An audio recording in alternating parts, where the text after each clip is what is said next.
I'm Sandy Knapp, and I'm currently the president of the Linnean Society of London, and I'd like to welcome everyone here tonight. For any of you who are not fellows, do please consider becoming a member of the Society. Our vision is a world where nature is understood, valued, and protected, and all of us who are passionate about natural history have a role to play in achieving this vision. So if you're not already a part of the Linnean family, please do come and join us. Usually when we give these events in Burlington House, I ask people to raise their hands, but it's not quite so easy virtually. So I'm just assuming that some of you are fellows and some of you are not. So this evening, we're celebrating the founder of the Linnean Society of London. And our founder was James Edward Smith. Now, Smith was a son of a Norwich wool merchant, and he bought the Linnean collections in the 1780s following Linnaeus's death. And he bought the collections because Joseph Banks suggested that he could buy them and establish himself a place in the pantheon of natural history by having acquired these things. And in 1788, he began the Linnean Society, and it first began as what was common in those days as kind of a quote unquote gentleman's club. This Smith then remained president for the rest of his life, and I'm sure that most fellows of the society will be rather pleased to hear that I do not intend to remain president for the rest of my life. In 1904, the society admitted its first women fellows, and it's gone from strength to strength since then, and is now an established charity that actually has public benefit in both heritage, education, and scientific support. So the society has really evolved a lot in those first years since our founder thought of establishing this in 1788. There are a lot of resources about Smith online on our Linnean Society website, www.linnean.org, and from the Society. I'd urge anyone who's interested in James Edward Smith to look at Smith's collections online. I, as a botanist, find surprises in there all the time. The Smithian papers, his letters and correspondence, are also online over our website. And Tom Kennett's recent book, The Lord Treasurer of Botany, which is a biography of Smith, is available from the Society, but also from all good bookshops. Tonight's focus for Founders Day is the extraordinary British naturalist, Gilbert White. So to introduce Gilbert White, and also to introduce our speaker for tonight, I'm going to hand over to Steph Holt, who's a member of the Linnean Society Council, and she'll tell us a bit about Gilbert White and also introduce tonight's speaker. Over to you, Steph. Thank you, Sandy. So many of us here this evening will have heard of Gilbert White, whose 300th birthday we celebrated back on the 18th of July. But for those of you who maybe haven't, the Reverend White spent much of his life in the small village of Selborne in Hampshire, increasingly throughout his life fascinated by the behaviour of wildlife around him. Through his studies, he made many discoveries, probably most crucially describing the behaviour of swifts, swallows and house martins through two papers published in the Royal Society's Philosophical Transactions in 1774 and 75, which incidentally you can now see on the Royal Society's Turning the Pages website. Crucially, White was a wonderful communicator, and we still know of this parson naturalist primarily through his book, The Natural History and Antiquities of Selborne, published by his brother Benjamin White of Fleet Street. Incredibly, this remains likely the fourth longest constantly in print book in the English language, having never been out of print since its first edition in 1789. It now boasts over 400 editions and has been published in 7 languages. The original manuscript and the vast majority of these editions can be seen in the Gilbert White Museum in White's old home in Selborne, and I would thoroughly recommend a visit. I believe it reopens tomorrow. The Linnean Society has a copy of that first edition in its collections, and I think, although Isabel and Will, if they're listening in this evening, might correct me, a further 18 copies of various ages in the library. But we are also incredibly privileged to have been entrusted with the care of the Selborne Society's collections as well, which amongst other artefacts contain numerous letters, many between his brothers, which are just fascinating insights into the man and his thoughts. I've not yet come across any evidence of White visiting the Linnean Society. although around the formation of the Society in 1788, he was spending around about a month a year in London, staying with his brothers, usually around June. And sadly, the 2nd of December 1788, he makes nothing more than his usual meteorological notes from Selborne in his journal. Interestingly, when I was looking at the Selborne Society's papers back in February, there's a small note in Gilbert's hand added to the top of a page in a letter from Thomas White to John White, two of Gilbert's brothers, dated 9th of August 1773, saying only, "Jack keeps his teeth very clean. Brother Harry was told in Oxford that Linnaeus is certainly dead." Of course, that was a misreport, and perhaps it's one of Linnaeus's first strokes that was actually reported there. White was greatly influenced by Linnaeus's system of nomenclature, having initially been something of a skeptic, and he encouraged his brother John to write to him of his findings in Gibraltar. Gilbert's own work was referenced by Thomas Pennant in letters to Linnaeus as well. It's therefore for me deeply fitting that this year, in Gilbert's tercentenary, that our Founders' Day lecture looks at Gilbert's life and work, spanning his interests not only as a naturalist, but as a writer and a clergyman. Our speaker tonight is Brycchan Carey, Professor of English at Northumbria University. He's also former president of the Association for the Study of Literature and Environment, and is currently vice president of the British Society for 18th Century Studies.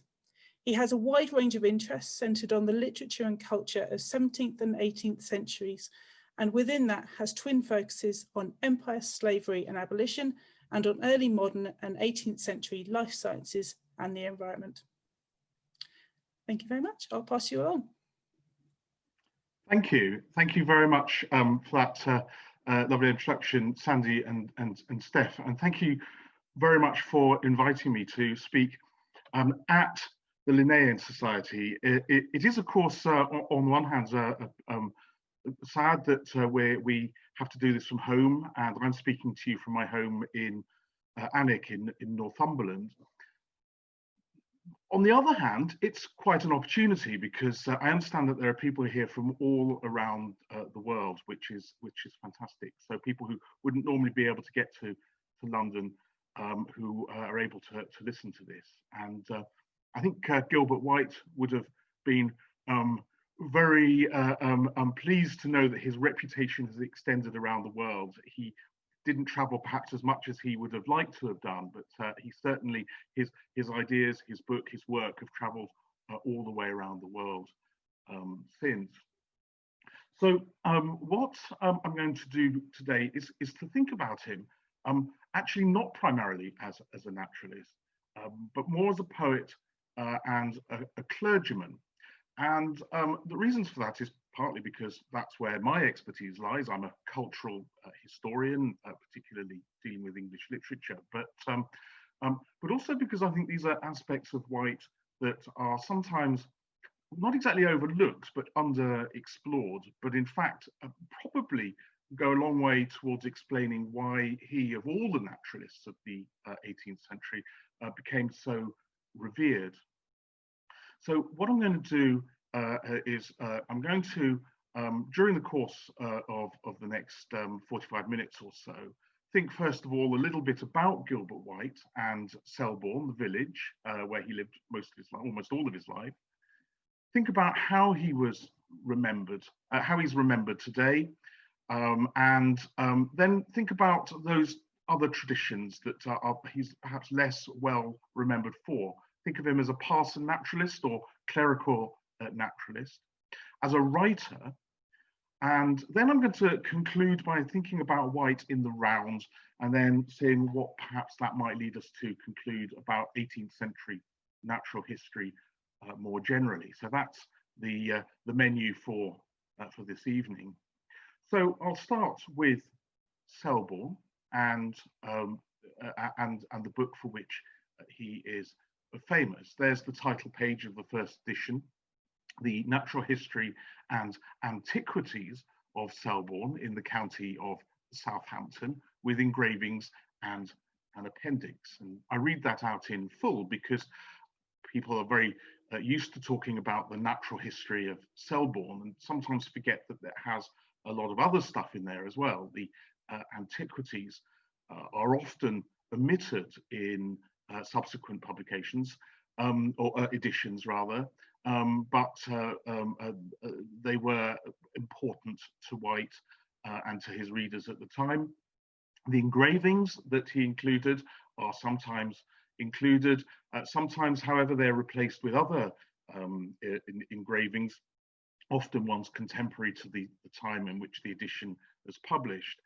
So if you go through and if you become a collector of editions of Selborne, you will find there's quite a lot of variation in what's included. And as we shall see, that there are additions later on to some of the later posthumous editions as well. And I'm also including here a map because, as I said, I know people are from all over the world, and some of you may not know exactly where Selborne is. Well, it's right down there in the middle of the screen where there's that little red arrow. So you can see it's to the southwest of London. It's about 2/3 of the way along the road from London to Southampton. In fact, it's not on any of the main roads. It wasn't then and isn't now, but it's a small village right there in the middle of what is today Hampshire, but at the time was the county of Southampton. Here are a few photographs I took of Selborne on a very, very cold January afternoon a couple of years ago, but this will give you an idea of the sort of place it is. Here's the church in which he worked, in which he preached. He was a curate. He never became a full vicar, but he was a curate for the whole of his life. There's his home, which is now a museum, which you can visit, and as Steph suggested, you should visit. It's well worth a visit. It's a very interesting place, and you can walk around the grounds as well, which you can see below. So White had this large garden. He was a very keen gardener. You can see that the museum have been recreating some of the crops that he would have grown in his garden. And the left-hand picture shows looking back towards the back of his house, and the right-hand picture shows looking from the house over the garden towards the woods. And it's that landscape which he would have seen every day, and it's that place which he would have explored, not would have, that he did explore every day, walking around, getting to know his patch in considerable detail. So those are a few pictures of Selborne. So how is he remembered today? Well, I think mostly he's remembered as a scientist, as a natural historian, and we think of his contribution to natural history first. We rarely think of his contribution to studying the history of his parish in Hampshire. That's not particularly what he's remembered for. And although we know he's a writer, evidently he wrote a book, and we know he's a clergyman, these are not really aspects that are often widely explored. His contribution generally, I think, is remembered for around two particular areas. I think, first of all, for a set of observations that anticipated ecology, the science of ecology. Of course, it would be anachronistic to call White an ecologist, but because he spent so much time observing a small area, he got to know that habitat extremely well. He got to know his local patch extremely well, and he began to see the relationships between the different organisms in that environment, and to begin to sort of work out how those relationships might be working. And I'll give you an example. I'm going to give a number of examples as we go along from the text. And this is the first one. And it's from the first edition. So that's why you've got those curious 18th century long S's.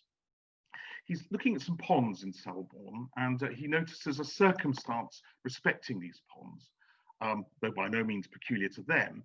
And that is that the instinct by which in summer all the kine, whether oxen, cows, calves or heifers, retire constantly to the water during the hotter hours, where being more exempt from flies and inhaling the coolness of that element, some belly deep, they ruminate and solace themselves from about 10 in the morning till 4 in the afternoon, and then return to their feeding. So that's the sort of scene. You've got the cattle keeping cool in the ponds. And then he observes, he says, during this great proportion of the day, they drop much dung, in which insects nestle, and so supply food for the fish, which would be poorly subsisted but from this contingency. Thus, nature, who is a great economist, converts the recreation of one animal to the support of another. And this is the sort of insight that you find in various places in his work, that there is what we would today call a food web, that things are in a relationship with each other. So as I say, it would be anachronistic to call him an ecologist. That science didn't really come about for another century, but he certainly is starting to think about these relationships between different organisms that he's observing. And I think he's remembered for that sort of proto-ecological thinking.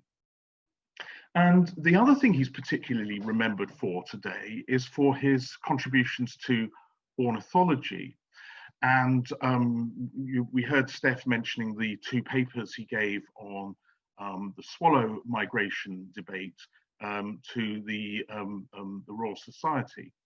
And of course, that was quite a heated debate in the 18th century. It hadn't yet been resolved whether swallows, swifts, martins, and indeed other birds, whether they migrated or whether they hibernated.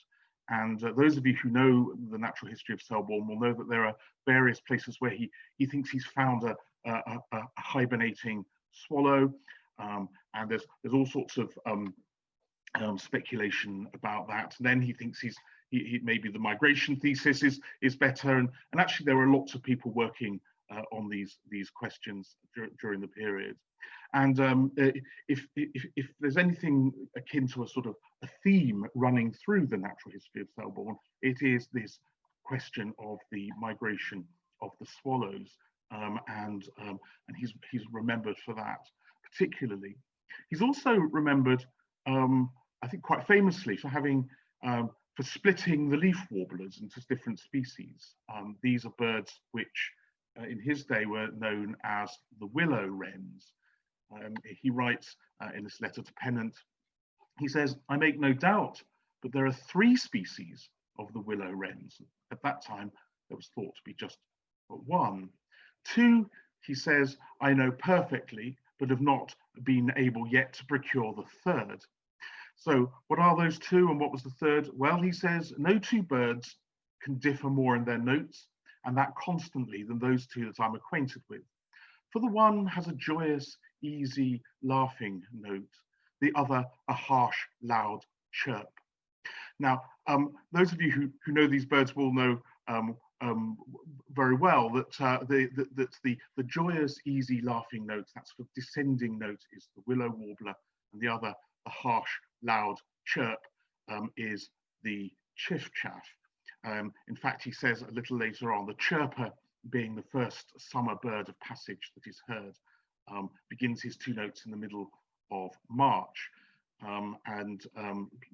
It's certainly here in Northumberland, it's in the middle of March that we hear our first chiffchaff, and a very welcome sound that is. I believe, and I've not seen or heard it myself, but I believe that chiffchaffs are now starting to overwinter in the south, in Hampshire and places like that. So things change there. One thing, though, to note from a sort of literary point is that the way he describes the calls of the birds are actually rather like the sounds of the birds themselves. The willow warbler has a joyous, easy, laughing note. And those of you who know the song will know that it has that sort of descending, falling tone to it. A joyous, easy, laughing note. So he actually echoes the sound of the willow warbler there. And the other, and those of you who know the chiffchaff will know it's a bird that calls its name, chiffchaff, chiffchaff, a harsh, loud chirp, harsh, loud, chiffchaff, chiffchaff. So he's actually kind of echoing the sound of the birds in his writing, and we'll come back to his poetic language later on. So that's another very famous thing that he's remembered for today. And he's also, perhaps not in these terms, but he's also credited with popularising local patch naturalism. I think those of you who are birders will probably have a local patch somewhere that you go to regularly, that you get to know very well. Of course, the science of ecology couldn't exist without people making detailed, focused studies of a defined area. And so it's a very important contribution. Of course, he wasn't the first person to do that, but he certainly is the person who really popularized it. So that the idea that you might have your own sort of area that you would get to know, your own parish that you would get to know, wasn't just confined to clergy with parishes, but became incredibly popular, particularly during the 19th century. And there was almost a cult of White in which people would kind of emulate his techniques and emulate his writing, so that he didn't invent this perhaps, but he certainly popularized it, and he's partially responsible for there being such an increase in the number of these kind of local studies across the 19th century and beyond. That's how I think he's principally remembered today. But how is he remembered in his church? Because they might have a slightly different take on it from the scientific community. And yes, he is very well remembered in St Mary's Church in Selborne. There are no fewer than 2 stained glass windows dedicated to him. There's this one, which was put up 100 years ago in the bicentenary of his birth in 1920. And it's a rather secular inscription. Lovers of nature and the man have placed this window here as a mark of admiration and esteem. So, as I say, quite secular there, nature and the man. But the stained glass window itself, which is really magnificent, has Francis of Assisi, St. Francis preaching to the birds, and the birds in the stained glass window are the many birds that are mentioned in the Natural History of Selborne. And if you go there, there's just next to the window, there's a little key for those of you who can't recognize every single species in the stained glass window. More recently, however, there was a second stained glass window put in the 1990s. That's this one. It's a lovely window, but a little bit, I wouldn't say plainer, but more austere. Certainly, it lets in a lot more light than the other one. It's less cluttered and less detailed. And this has got a rather different emphasis, this window. You might see right at the bottom there are 2 inscriptions. I'll just blow them up. Gilbert White is in the middle. This window is dedicated for a faithful priest, comes first, and a writer of genius comes second. So in the 1990s, the congregation who put this window in, they saw White first of all as their parish priest, or someone who'd been their parish priest many years previously, and as a writer, a priest and a writer.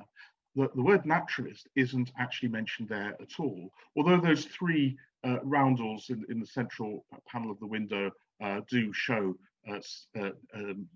scenes from nature. So it's not that it isn't there, but it's not actually spelt out in words. And so, this is brings us to the fact that perhaps his congregation saw him rather differently than the scientific community. And I think it's worth thinking about him as a parson naturalist. This is a term that's often used, parson naturalist. I think probably clerical naturalist might be a better term. The word parson implies a certain sort of Anglican parish priest, but in fact there are clerical naturalists working in all countries and at all times and all denominations and so on. So probably the word clerical naturalist might be a better one, but you'll see the word parson naturalist used a lot. So he was curate, as I said, of St Mary's in Selborne, and I think in most respects a conventional 18th century clergyman.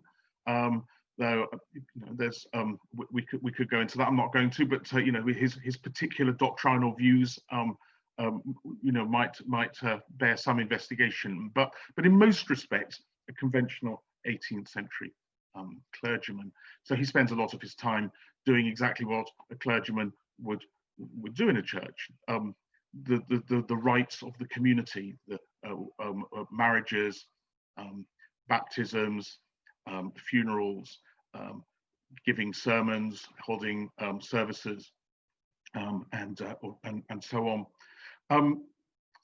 But he is in this tradition of the parson naturalist. Let me just say a little bit more about that. Think about that. I think first of all, the parson naturalists are go back a long way. We could possibly start to think about some people like Saint Cuthbert and so on, who was famous for protecting the ducks in Northumberland, the eider ducks. We might start to want to sort of say that those people were parson naturalists. Maybe that's straining it.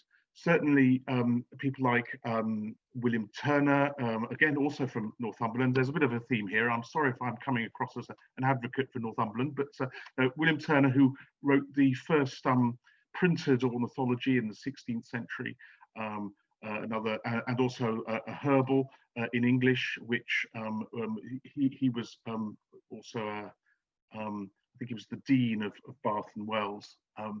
So we can go back into the Middle Ages and the early modern period to look at the beginning of the parson naturalists. But the parson naturalists had their sort of high tide in the 18th and the 19th century. Clergy are, in this period, usually well educated and well connected. Gilbert White had studied at Oxford and knew all sorts of quite eminent people. And in this period, clerical duties often don't amount to a full-time job, or at least you could get away with them not being a full-time job, particularly if, as often happened, the sort of day-to-day duties were given to a curate. So a lot of a clergy had or were able to make time for indulging whatever their own particular interest was. Most parishes were rural in this period and quite far from libraries, theatres, and so on. We heard from Steph that White used to spend a month most summers in London, so he did have access to those entertainments, but for the other 11 months of the year, he was pretty much making his own fun, and parson naturalists across the country, across the world, would be making the best in some cases, but of what was around them, which was usually a rural area. And of course, the clergy also had a purpose to their investigations. They often were promoters or believers in physico-theology, now usually more often called natural theology, that branch of theology which attempts to prove the existence and the nature of God through observation of nature, rather than through revealed religion, that is to say, from scripture. So rather than trying to understand God through reading the Bible, you try and understand God through reading the world. There are some famous parson naturalists. I'm sure many of you will know some of these people. John Ray, who was a kind of a precursor to Linnaeus in that he came up with a complex taxonomic and effective in some ways a taxonomic system, and a working definition for species. He also wrote a book, The Wisdom of God Manifested in the Works of the Creation, which came out of sermons he gave in Cambridge.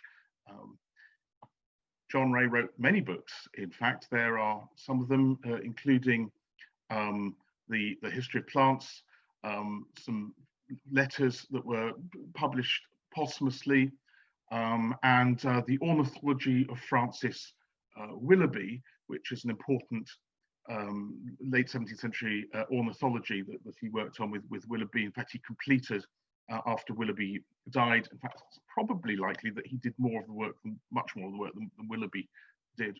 I put these four texts here because all four of these are referred to in White's Natural History of Selborne. Another important parson naturalist, again one who White refers to in several places, is William Derham.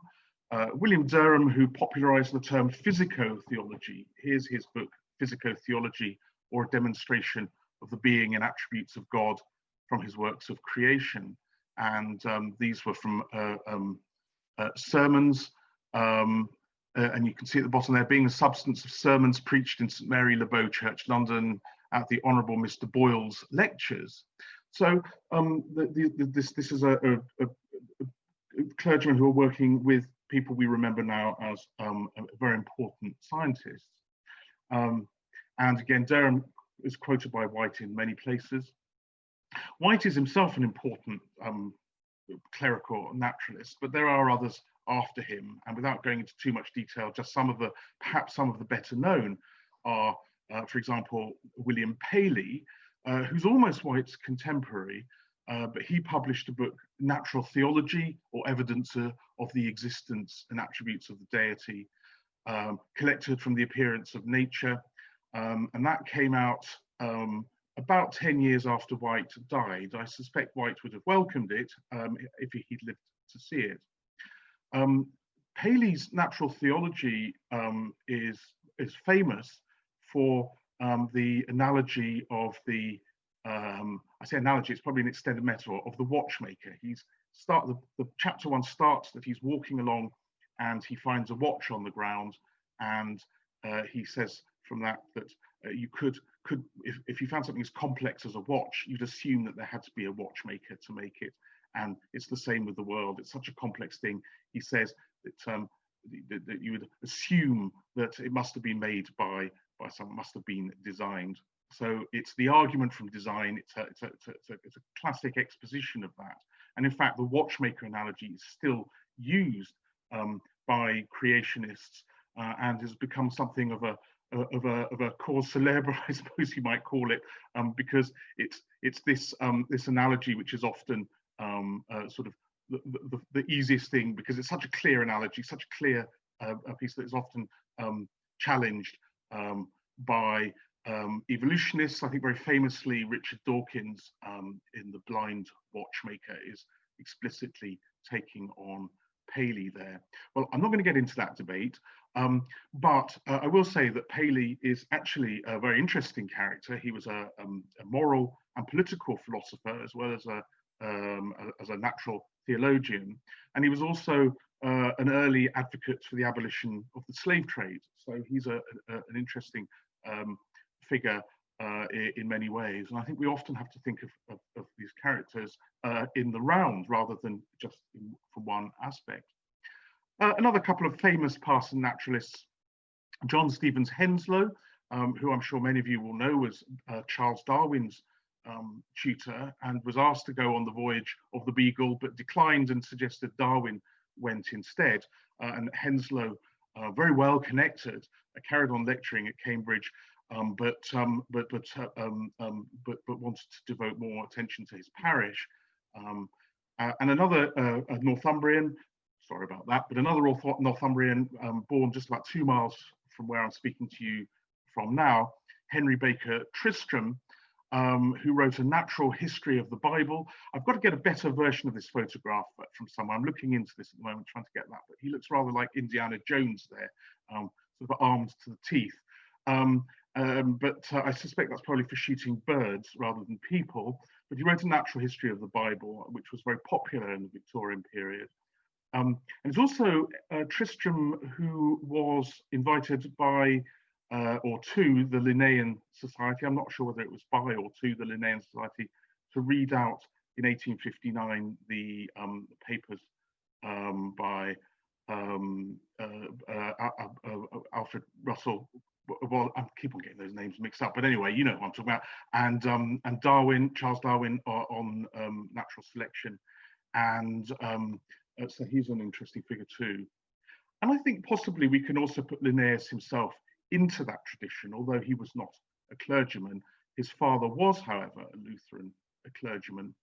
And I think very often things like the biblical quotation here on the title page of the Systema Naturae probably overlooked by most people today, and are probably just seen as decoration. But look, let's just put that centre stage here. And in English, he writes, "O Lord, how manifold are thy works. In wisdom hast thou made them all. The earth is full of thy riches." So there's an explicit invocation there of that tradition. So just to go back to Selborne, White's living and working practices fit the pattern of the parson naturalist. Although actually, in many ways, that pattern itself, when we talk about it, is based on White. He is the kind of the archetype, if you like, of the parson naturalist, because he's not like some of the people I've talked to, lecturing at Cambridge, as well as practicing in the church. He is a country parson, and he therefore fits that mold, you know, in lots of ways. He makes that mold rather than other people are made to fit to it. But he sees himself in that tradition because his writing, as I pointed out, makes frequent reference to John Ray and William Derham and other clerical naturalists.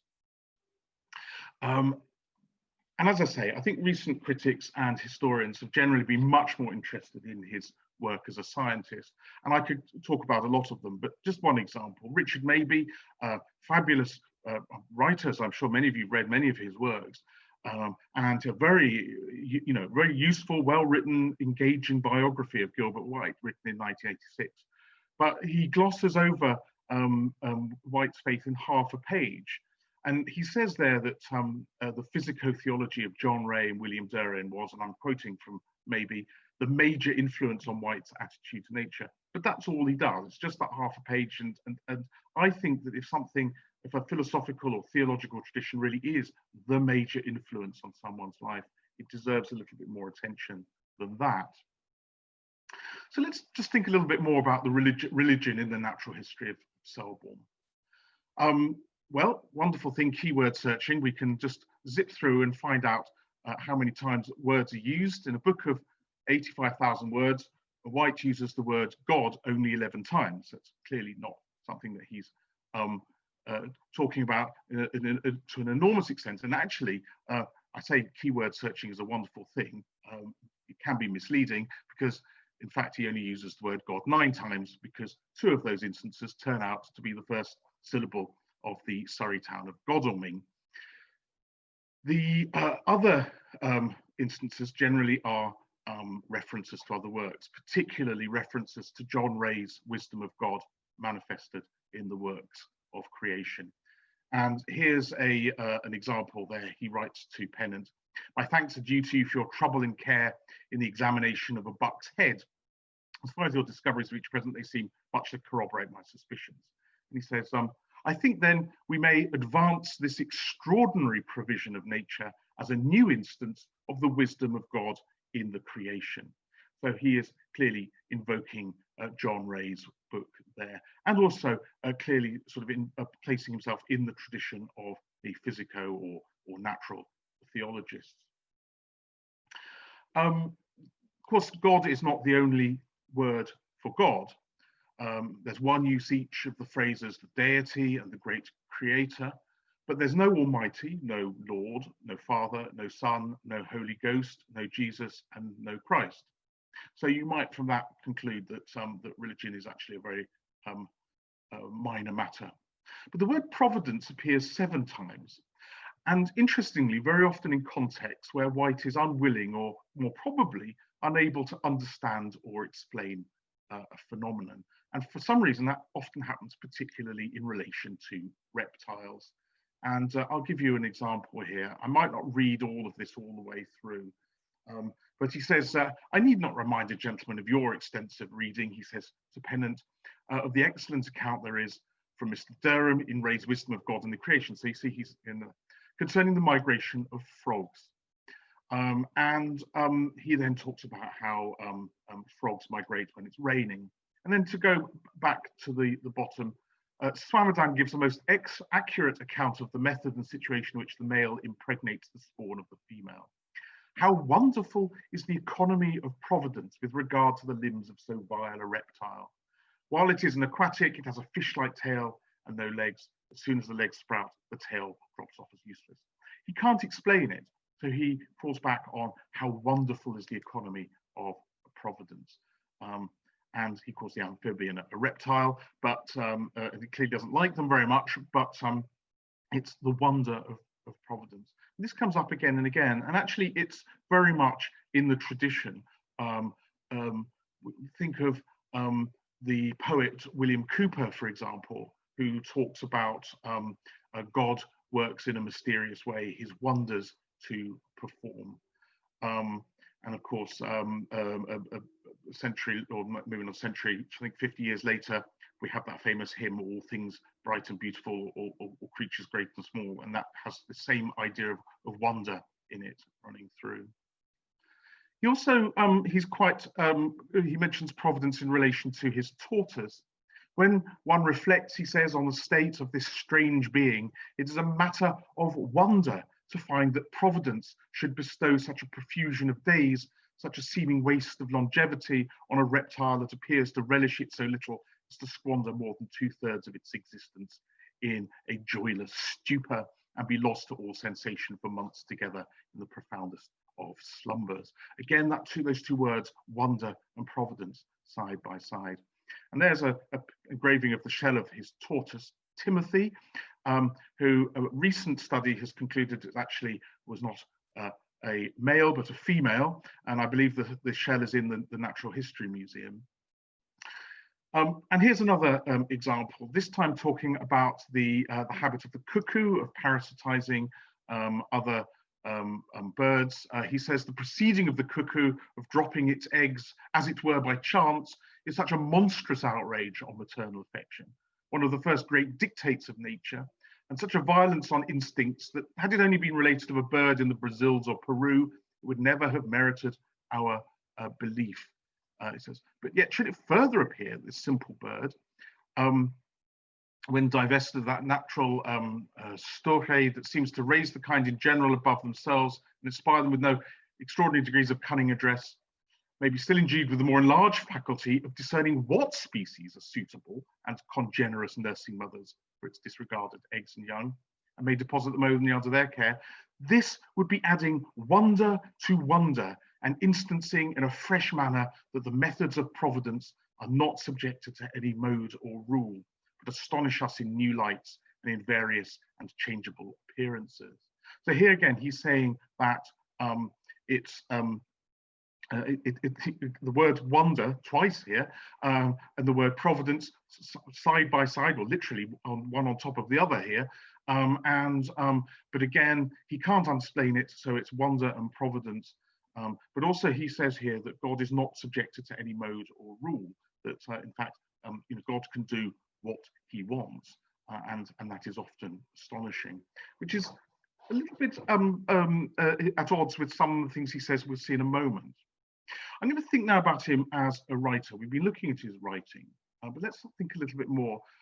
He, of course, wrote the Natural History of Selborne. He also kept a journal. He wrote a gardener's calendar, and many people have written things about him. Here's a little selection of books about White, or with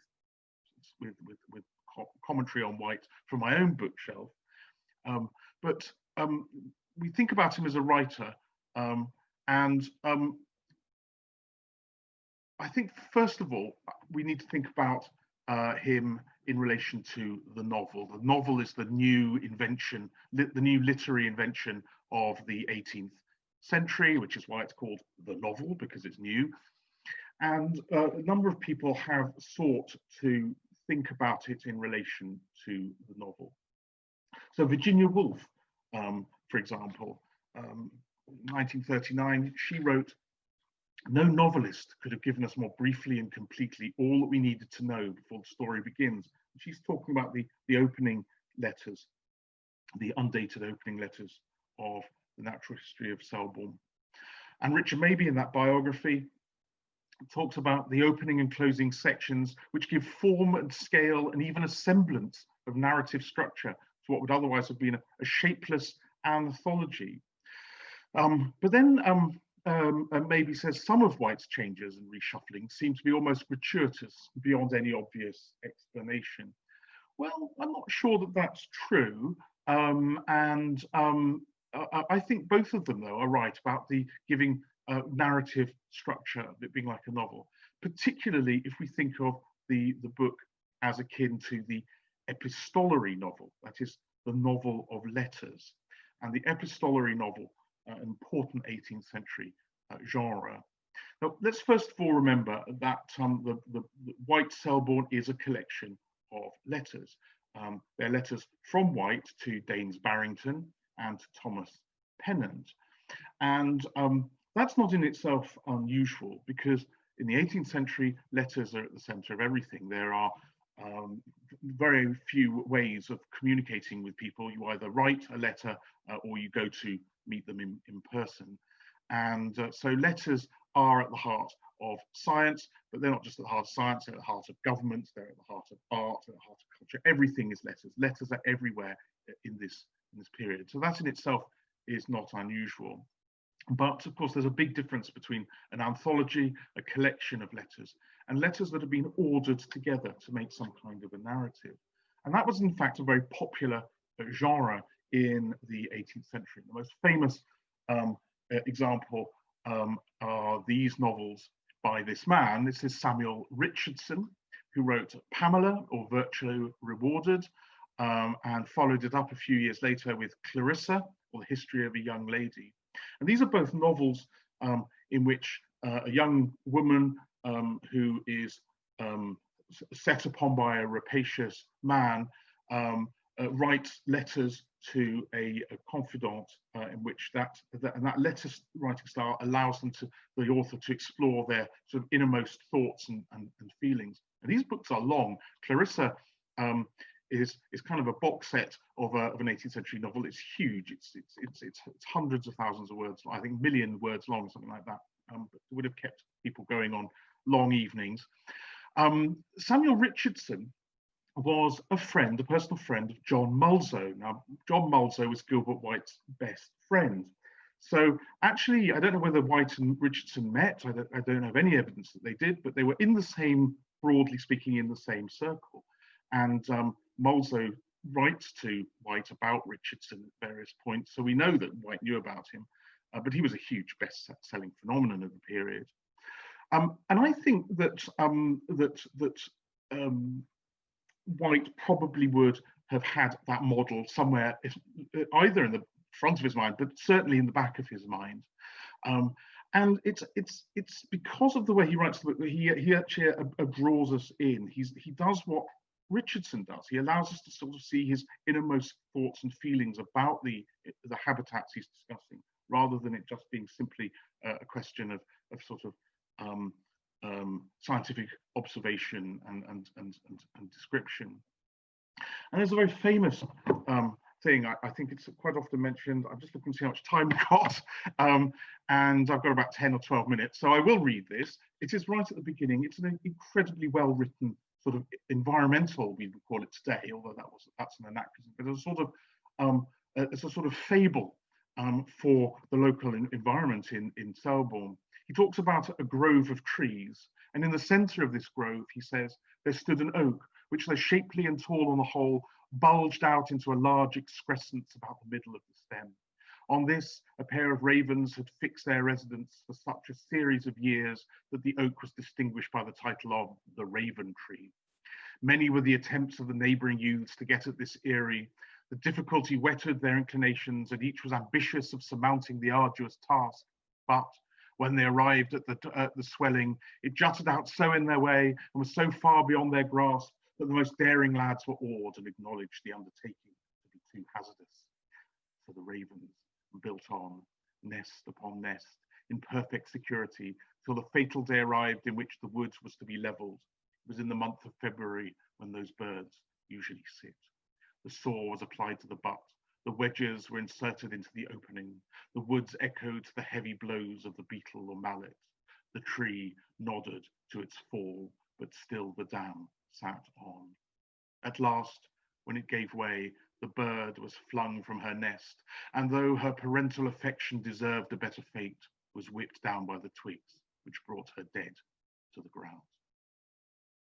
Now, I think this is beautiful writing. This is a beautifully constructed, carefully constructed a parable or fable, rather, in which we see maternal affection at its best. He talks about that elsewhere, but we also see the kind of the damaging effect that human beings have on the natural world. But the language of it is very, very tight, very controlled, and he manages in just a very few words to evoke all of the sound of the tree falling, all of the horror of it, in fact. And that's in those opening passages. And I think the reason it's there in the opening passages is because White wants the reader to know that this isn't just going to be a set of scientific observations, that White is taking a stand, that he is making a personal investment in the landscape which he's describing, and he wants us to share in that personal investment. Now, we can also think of Gilbert White as a poet, and in fact he did write poetry. He was very fond of poetry, in particular Virgil, Milton, and Young, and Thomson. I should also put that there. He produced several compositions of his own. One poem, which I'll look at in a moment, The Naturalist Summer Evening Walk, appeared in the 1789 first edition. And then 6 further poems are added in the important 1813 edition. And they're sometimes included in later editions, sometimes not, but they were added posthumously. The 7 poems are loco-descriptive, which means that they describe a place, or they're Georgic, or sometimes they're both. Georgic is a type of pastoral poetry that celebrates rural labour. In fact, not just celebrates, but sometimes gives instruction in rural labour, and it comes from the term Georgic comes from the Georgics, which are by Virgil. So a very important set of poems in the sort of rural tradition. And 3 of White's 7 poems have religious themes. But I also think his prose writing is incredibly lyrical, sometimes intentionally, sometimes unintentionally. This is too long to read. I'd love to read this. I'd just love to read the whole book to you. This is just I'll give you an example. He's talking about the way that birds move in the breeding season. Some birds, he says, have movements peculiar to the season of love. Thus ringdoves, though strong and rapid at other times, yet in the spring hang about on the wing in a toiling and playful manner. Thus the cocksnipe, while breeding, forgetting his former flight, fans the air like the wind hover, and the greenfinch in particular exhibits such languishing and faltering gestures as to appear like a wounded and dying bird. The kingfisher darts along like an arrow, fern owls or goatsuckers glance in the dusk over the tops of trees like a meteor, and we could go on. But you can hear there's a very poetic language. He particularly enjoys using alliteration, the repeating the first sound of letters. So we've got the tops of trees, we've got the former flight fans the air, forgetting his former flight fans the air, like the wind hover, old name for the kestrel. And so he's got a wonderful, beautiful, poetic way of writing, even in his prose. And he doesn't talk about, his language is also poetic. He doesn't talk about the breeding season. He talks about the season of love. It's for a naturalist, it's unnecessarily poetic, but its poeticism is what makes it a really beautiful and engaging and compelling piece of writing that we want to return to. And sometimes it's unintentionally poetic. In his journal, he put down 2 or 3 lines every day to describe the weather or things. And these end up looking like little poems. I'm going to show you a few examples. Here's one. Earthworms engender, cucumber plants show 2 rough leaves, forward turnips rot. It's actually a haiku. Unintentionally, he couldn't have known that, but it is a haiku, and not just in form, but also in subject. It's a haiku celebrates seasonal. You have to have a seasonal reference in a haiku, it's beautifully written. It's all about life. On the one hand, the earthworms bringing forward life, the cucumber plants showing their first two true leaves, but then it's about death. It's about the cycle as well. The turnips that came out too early are rotting. Here's another example. This one's about birds. Kite sits, raven has young, swallows amidst frost and snow. Again, it wouldn't look out of place in a collection of imagist verse. The kite, the bird, is sitting on its eggs. The ravens already hatch. But there we have got swallows amidst frost and snow. Those symbols, if we like, of summer, of warmth, are there amid frost and snow. Something's really out of kilter. Either the swallows are too early or the summer's too late. But anyway, that terseness, that sort of compressed language, kind of gives it a kind of a disturbing feel to it. And the last one. This one, I think, sounds rather like Anglo-Saxon alliterative verse. This could be out of Beowulf. Hens sit, hedge sparrow sings, soft spring-like weather, rooks resort to their nest trees. It really does sound like Anglo-Saxon literative verse. Well, he was a poet accidentally, but he was also a poet deliberately, and he was somebody who knew and understood poetry. I realise I'm running really quite short of time, so I'm going to speed this up a bit. Here is an example where he talks about echoes in Selborne, and this is where he shows that he understands very well how to put together a poem. In fact, he chooses, he says, 10 syllables, and the echo works very well if quick dactyls were chosen. A dactyl is a poetic foot, it's a measure of meter. So, the last syllables of tipteri, tupatule, recubans, he says, were audibly and intelligibly returned. But then he tries another poetic meter. He says, quick dactyls we observed succeeded best, for when we came to try its powers in slow, heavy, embarrassed spondees of the same number of syllables, monstrum, horrendum, informe, ingens, we could perceive a return but of 4 or 5. That last quote, the horrible monster, shapeless, immense, and without vision, is the Cyclops Polyphemus from the Aeneid. I've got a few of his poems. I'm not going to have time to go through all of them, unfortunately. This is the Naturalist Summer Evening Walk, which you can find in any edition. It's a lovely bird about a lovely poem about swallow migration.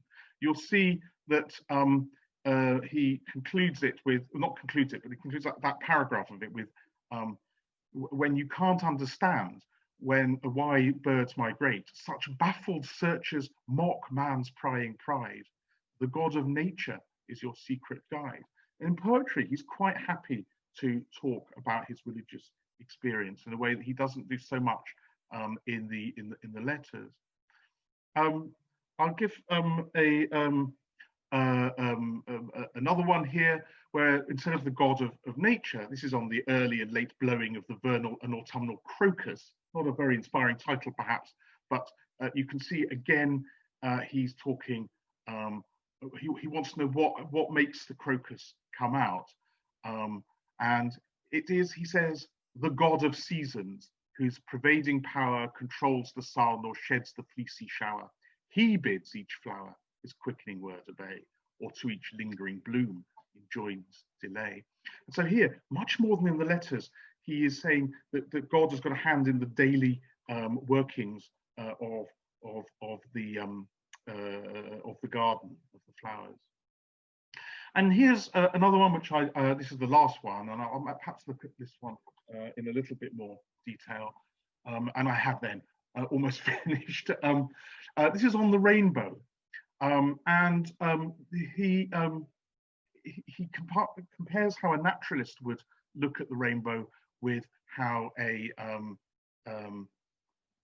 a village swain would look at the rainbow, the village swain will just look at the rainbow and think, oh, that's brilliant, and perhaps chase after the gold. But he says, not so the sage, it's in the middle. Inspired with pious awe, he hails the federal arch, and looking up, adores that God whose fingers formed this bow magnificent, compassing heaven about with a resplendent verge. And the sage then says, thou madest the cloud, maker omnipotent, and thou the bow, and by that covenant graciously hast sworn never to drown the world again. Henceforth, till time shall be no more, in ceaseless round, season shall follow season, day to night, summer to winter, harvest to seed time, heat shall to cold in regular array succeed. And this is rather different from the idea that God interferes in the opening of every crocus, because here he's reminding the reader of God's promise that the world will run more orderly after the flood. The rainbow is a sign, it says in the book of Genesis, that God won't destroy the world again in the flood, but also, and it's quoted at the bottom, in Genesis 8:22, we have the word, while the earth remaineth, seed time and harvest, and cold and heat, and summer and winter, and day and night shall not cease. So in fact, what God says after the flood is the world will go along in an orderly fashion. There won't be interventions in the day-to-day running of the world anymore. And I should just say, by the way, that his entry for the journal for the 14th of February, not quite the date that this poem is dated, it's the other day out, but anyway, showers, a perfect and lovely rainbow. So there's where his poem and his journal match up. So just to bring this to a conclusion, and I think there's a few things we can conclude.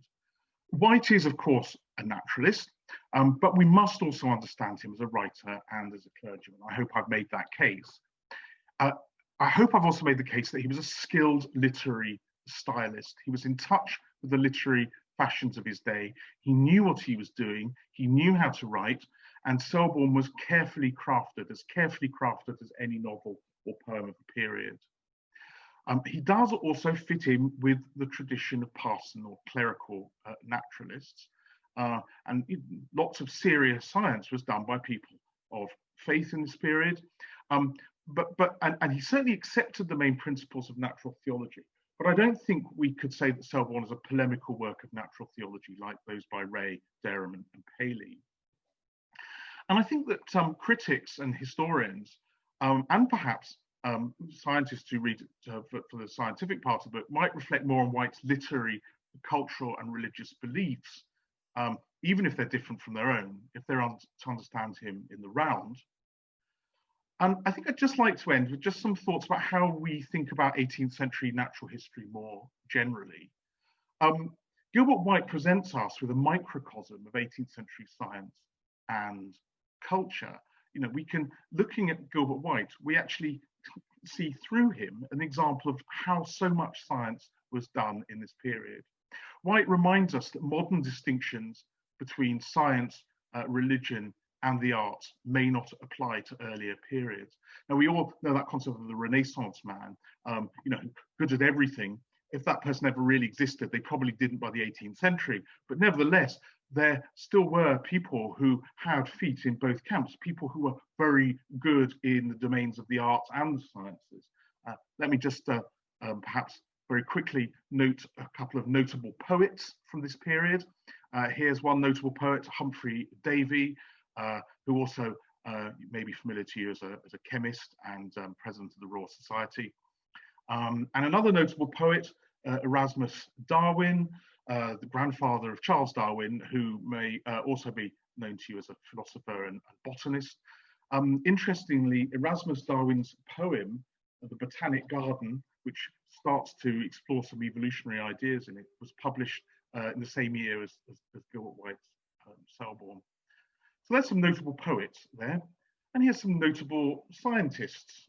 Percy Shelley, who was at Oxford. We have a wonderful description of his room being cluttered up with chemical a large chemistry set, I think we call it. There was also stuff for generating electricity. He did a lot of electrical experiments.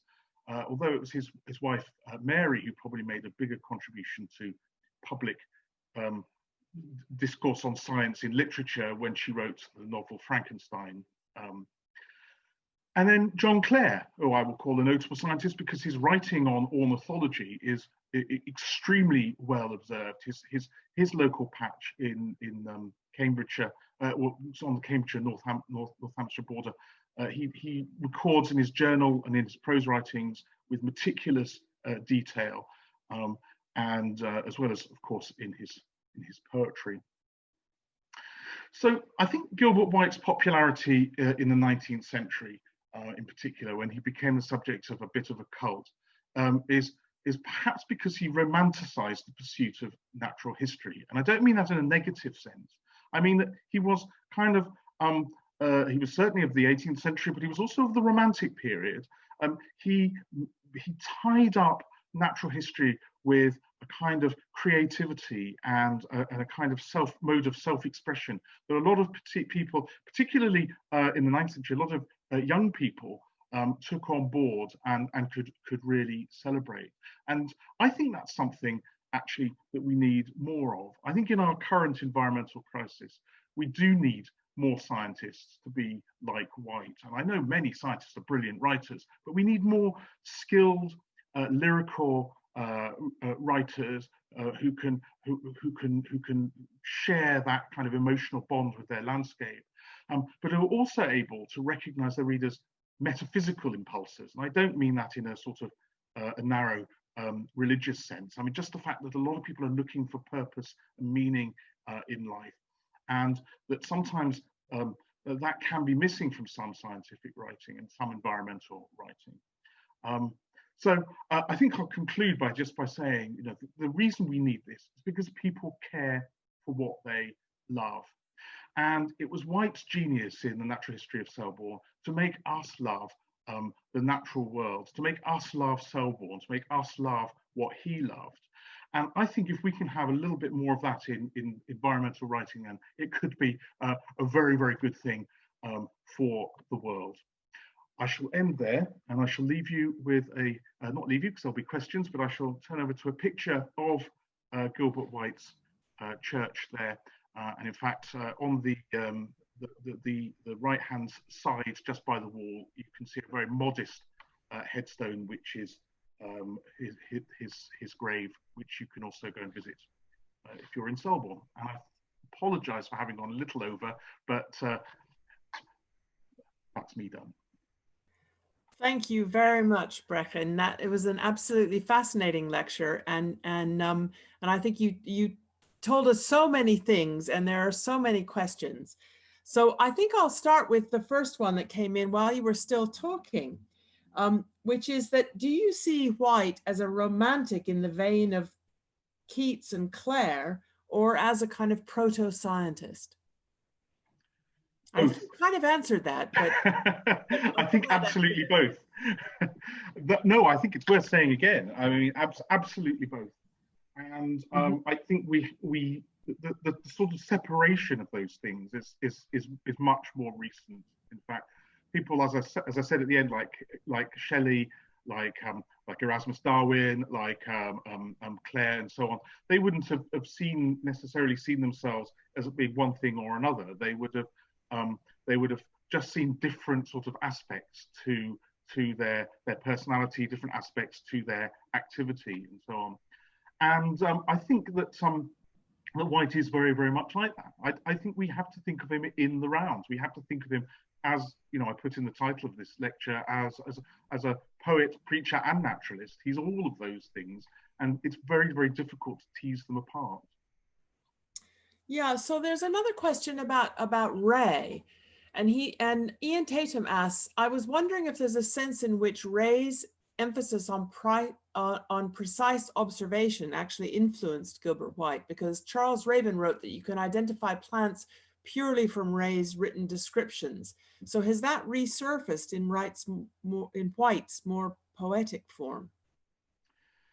Yes, I think so. And I think White was very influenced by Ray, not just Ray's incredibly precise scientific method, or descriptive method, if you like, but also by his writing style. And some of Ray's letters were collected by William Derham after Ray's death, and were published, and White makes reference to them in the Natural History of Selborne. And if you read those letters from Ray, they're 100 years earlier, but actually they could almost be by White. The style is very similar, the tone is very similar. Now, of course, as I said, everybody was writing letters in this period. I mean, it's something everybody did, everyone had to do. There were letter writing manuals. People could buy books of collections of letters to sort of read through and get good practice, good examples, and so on. But I think that that's part of White's style is, I'm not sure about based on, but certainly inspired to some extent by Ray's letters in Durham's edition of them. So yes. So quite an influence. So Anna Marie Roos asks, is there any evidence, this is a kind of really interesting question, is there any evidence that White took lessons from the moral fables of medieval bestiaries, other than just being part of the general genre of natural theological writing? Well, I don't know, actually. Well, there you go. There may be evidence, but I don't know of it. I mean, what I suspect that he may well have done. The reason I say I suspect is because it's been a while since I read the Antiquities, the part of the book that isn't usually much studied these days, but he certainly does show quite a good awareness of medieval literature in that. So, for example, he was reading, he certainly, which is quite unusual for this period, he was reading William Langland's The Vision of Piers Plowman at one point, which is a 14th century poem. He says it's one of the best satires ever written, and actually wasn't very popular in the 18th century, so you'd had to be something of an antiquarian to delve into that. Get a copy. Yeah, I'll have to go back and have a look at that. I suspect he may well have done, but he certainly did know medieval literature. There's no doubt about that. Now, so James William has asked us, he said, thanks for an interesting lecture, which actually there are hundreds of comments coming in saying, thank you so much for an interesting lecture. So it was fascinating. But given that White was a curate, well, he wasn't really a curate, he was a parson, but is there any evidence about how his superiors regarded his non-clerical activities? That's something I'd like to look into. But his activities weren't particularly unusual for the period. Lots of clergy of all different, from bishops and deans down to curates were doing other things, and not just natural history. They were doing, they were writing novels. I mean, think of Lawrence Sterne, who wrote Tristram Shandy as a sort of celebrity parson in the middle of the 18th century, and he brought out Tristram Shandy, and then I think afterwards brought out a book of sermons to just to show that he was also doing that as well. Yeah, and Gilbert White's sermons, some of them have survived and have been collected. Unfortunately, I've never seen them. I've been, for the last year, like all of us, I haven't been able to get to the library. But anyway, so I don't know. I haven't looked into it yet whether there's any particular commentary on his work from others. But I can't imagine it would have been seen as particularly unusual. As I say, all sorts of clergy were doing all sorts of other things. Yeah, so there's another couple of questions. There's a couple of questions which I'll riddle together here. People are really interested if there's an edition of the Natural History and Antiquities of Selborne which has the modern species noted in it. Is there somewhere where people can go on the web and find out, how to link up these old names that White used with the modern names for these birds and other species? Now, let me just think that the edition I mostly use, and I'm just going to turn away from the camera for a second. And having your bookshelf behind me. The one I really like is the Oxford University edition, which was edited by Anne Secord. But that's got lots and lots and lots of footnotes in the back, which you might be able to see there, which does identify quite a lot of the species in it, but not all of them. In my own work, what I've had to do is to go through the Oxford English Dictionary, which sometimes helps and sometimes doesn't. Sometimes people who write the Oxford English Dictionary write things like a small brown bird for something, and you think, no, White meant it more precisely than that. So I don't know of a particular edition off the top of my head that will have all of them, but as I say, that Oxford University edition has got quite a lot, and is actually, I think, a very good edition to use at the moment.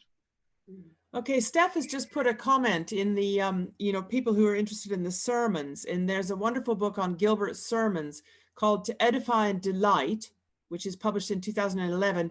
And if anyone's interested, there is a copy in the Linnean Society Library. And I'm just going to make another plug for the Linnean Society here, is if you are a fellow of the Linnean Society, you have access to the library. Actually, everybody has access to the library, but fellows can borrow books from the library. So yeah, and my understanding is that the author, whose name just escapes me, but the author is Coulson. Yes, yeah. Yes, he's working on a second edition, a new edition of that, which I'm told would be out. He hopes soon. So, and I really want to read this book myself, but I haven't, as I say, because of the whole lockdown and everything, I haven't been able to travel to the Linnean Society Library, or any library for that matter, that would have a copy. So. The wonderfulness of digitization is what we all need. So there's a comment from Kieran Butler, who says, not a question, just a comment. I found it interesting to realize how important it is to correctly read the original text, read the original meaning of words, and not make the mistake of just assuming I had read it correctly, which, given we cannot go back in time, it's required to see the environment as it was originally observed. He says, I must go back and reread some of the books that I have already read, and thank you for that. So that's, thank you. Yeah, that's fantastic. So I think there are a few more. There is one. I think I'm just gonna. There's two more questions about. There's a couple of questions, which I'll do two more questions, and then I just want to make a comment. Is Janice asks, was White beginning to question his beliefs and developing the theory of evolution by natural selection, which was later articulated by Darwin and Alfred Russel Wallace? Not as far as I know. No, I don't think he was. He was a clergyman, a Christian to the core, and I don't think that he ever really sort of seriously challenged that. Of course, there were, as many of you will know, in the late 18th century, there were plenty of people who were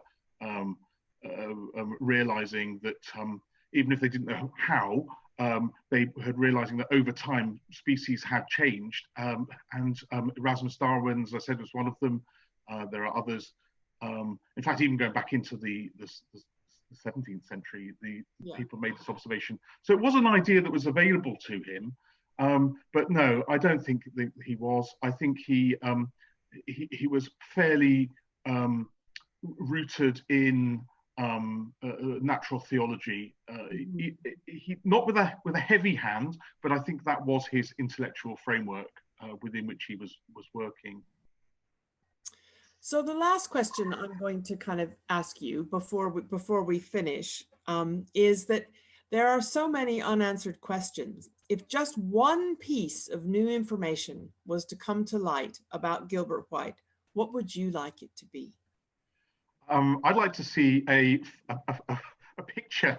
Well, we've got that one sketch made at university of him, which you've seen all the way through, but that's the only tiny little sketch we have of Gilbert White, and we have no other image of him at all. So we don't know what he looked like beyond the age of 18 or however old he was with that. We don't know what he looked like when he was, in his 60s and writing these letters. So I think that's the thing I would like to see more than anything is not a piece of writing, but an image. Mm-hmm. There's another really complicated question which has just come in just now, and I'm going to break my rule of saying it was the last question, but just that's right. Fine. is that does recovering White as a curate complicate his position as a naturalist incipient ecologist? To look again at your first example of the pond in the letter to Pennant, modern ecologists would likely be horrified by the idea of cattle defecating into water sources and think of this as pollution. White, however, takes a providentialist view without thinking of the effect on other pond life, which might be attributable to the cow dung, i.e. fish are bad for newts. Is it just that he doesn't care for reptiles or amphibians, or are there other instances in which a religious understanding, in fact, inhibits ecological sensibility? Yeah, I think that White would have understood cattle to have been providential, that you know, they had been provided. He would have seen he would have understood the world as having been created for the benefit of human beings. That didn't mean that human beings shouldn't respect, understand, care for that creation. He certainly believed that human beings should do all of those things. But ultimately, you know, he took scripture and the belief that God had created the world for the benefit of humanity, and that creation included cattle. So cattle for White would have been as much of the part of the creation as those amphibia, as the other insects, and so on. So he wouldn't have seen them as we do today as a kind of artificial imposition on the landscape. He would have seen them actually as a natural part of the landscape. Yeah, and I think and there's a couple of questions about White's life. I mean, I'm breaking all my rules here, but there's but people are starting to ask questions fast, and you know, I'm happy to take more questions. Yeah, I know, but we won't go on for too much longer. And somebody asked whether his lack of children was a regret, and do we know anything about women in his life and work?